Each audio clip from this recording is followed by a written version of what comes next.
दोनों जस्ट उल्टा है ऑल और बोथ से। ऑल और बोथ में हम लोगों ने ये देखा था कि आप ऑल को सारे के सारे और बोथ में सिर्फ दो चॉइसेस कंसिडर करते हो, लेकिन ईदर नीदर में तो ईदर में एक ऑप्शन आता है।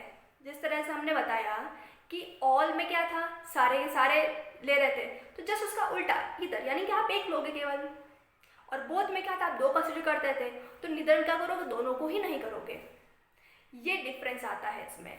तो लेट्स स्टार्ट करते हैं फिर से हमारा ईदर से। सबसे पहले तो ईदर हमें यूज़ करना है कब, जब आपके पास दो ऑप्शंस हो, दो ऑप्शंस में से आपको सिर्फ एक को चुनना, या तो ये या तो ये, इसके अलावा आपके पास और कोई ऑप्शन ही नहीं है। तो आप कैसे करोगे, यहाँ पर आपके पास दो चीज़ आपको याद रखनी है। पहली ये कि आप ईदर को यूज़ तब करोगे जब आपको दो ऑप्शंस में से कोई एक चूज़ करना होगा, ओके। और ईदर के साथ हमेशा आप और लगाओगे, ईदर और, इस तरह से, क्योंकि आपको ऑप्शन में चॉइस देनी है, या किसी से पूछते टाइम या खुद बताते टाइम। इनके एग्जाम्पल्स देखते हैं। You can select either sari और गाउन।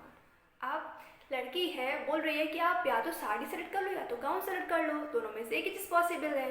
तो आप आपके ऊपर ही डिपेंड करता है कि आप कौन सी चूज़ करते हो, साड़ी या गाउन।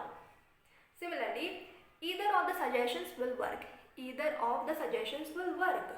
आप यहाँ पे कुछ सेंटेंस आपका ऐसा भी आता है कि जहाँ पर आप और का यूज़ नहीं करते हो, लेकिन वो उस तरह से बोला जाता है कि जहाँ पर वो और को छिपा करके बोलता है।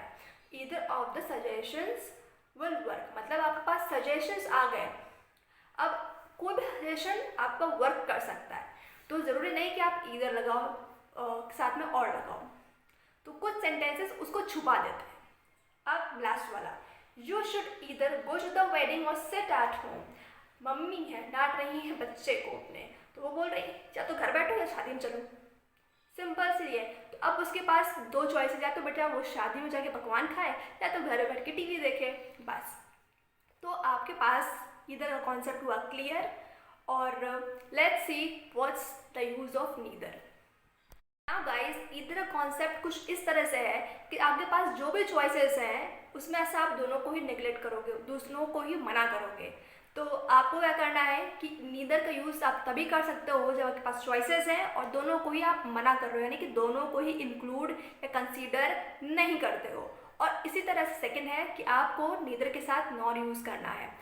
और हाँ, जैसे कि मैंने ईदर में बताया कि कुछ सेंटेंसेस ऐसे होते हैं जो और को छुपा देते हैं, सिमिलरली आपके नीदर में भी कुछ सेंटेंसेस ऐसे होते हैं जो और नॉर को छुपा देते हैं। तो इनके एग्जाम्पल्स देखते हैं, सब समझ में आ जाएगा। Neither Zoya nor Shami came to party. ना ही जोया और ना ही शामी पार्टी में आए, यानी कि दोनों ही नहीं आए, यानी कि मैं दोनों सिचुएशंस को, दोनों पर्सन्स को नेग्लेक्ट कर दिया, कंसीडर नहीं किया। Similarly next example, neither work was completed, मतलब इतने सारे वर्क थे लेकिन एक भी कंप्लीट नहीं हुआ। तो ये कैसे आ गया यहाँ पर कि आपका नॉर छुप गया। Last example, neither red nor black was her choice. हमने इमेजिन किया कि उसकी चॉइस रेड और ब्लैक होगी, लेकिन वो तो दोनों ही नहीं थी। इसका मतलब ये कि उसकी चॉइसेस दो थी, मैंने सोचा, लेकिन दोनों ही नहीं थी, तो मैंने दोनों सिचुएशंस को यहाँ पे निगलेक्ट कर दिया। तो अब ऐसा ही रहा कुछ हमारा नीदर का यूज़। तो ईदर नीदर जस्ट उल्टे हैं आपके ऑल एंड बोथ से। ऑल में आप सबको कंसिडर करते हो और ईदर में सिर्फ एक को करोगे, बोथ में दो को करते हो और नीदर में दोनों को नहीं करते हो कंसिडर। इसी तरह से ये रहा आपका दोनों का डिफरेंस। एंड सी, ज़रूरी नहीं है कि जो आपका लिखा हो मैं सिर्फ उसी रूल को फॉलो करूं, क्योंकि यहाँ पर क्या है, आप पे कुछ एक आधे एक्सेप्शंस आते हैं, तो ज़रूरी है उनके बारे में बात करना, क्योंकि हर चीज़ अगर सिंपल बताती जाएगी तो जो मेन कॉन्सेप्ट है वो समझना मुश्किल हो जाता है। तो इसलिए एक एग्जाम्पल ऐसा ज़रूर होता है जिसमें कुछ ट्विस्ट और टर्न्स होते हैं, वो सिर्फ और सिर्फ आपके लिए है ताकि आप करेक्ट रूल सीखो और करेक्ट एप्लीकेशन लगाओ उनकी। इसी तरह से children people, thank you for watching and subscribe to our channel for more videos.